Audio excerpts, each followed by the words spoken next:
Okay, so we're going to move on to the banana teapot using the orchids and the carnations from the previous video.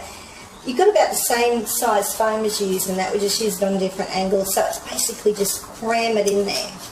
Cram it in there, so we're going to cut this off to suit, and again push it in. It'll cut itself on something like tin or something.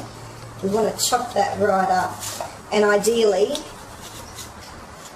we're going to give it a water too, so that way it's got plenty of water supply. We're going to fill the teapot because this foam is really crumbly and it's not ideal, so if the stems miss the foam they're going to end up in water anyway. So we'll clear the muck off the nice silver antique teapot. We'll leave that little lid off to the side.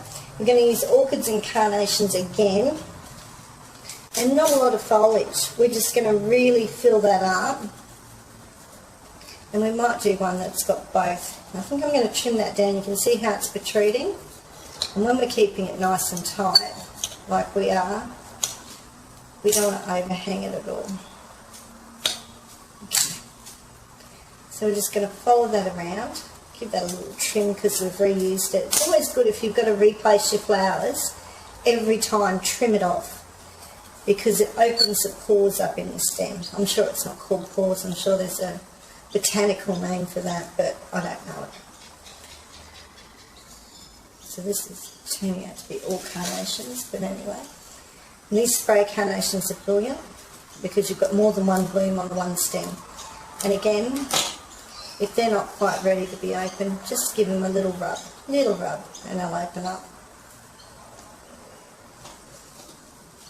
Do that recut. So this has taken about 2 stems of carnations. We've got a dodgy one there, so we'll just go for another one, but it's still only really the 2 stems. Give it a sweep around, and I think you could use that as a centerpiece for anywhere.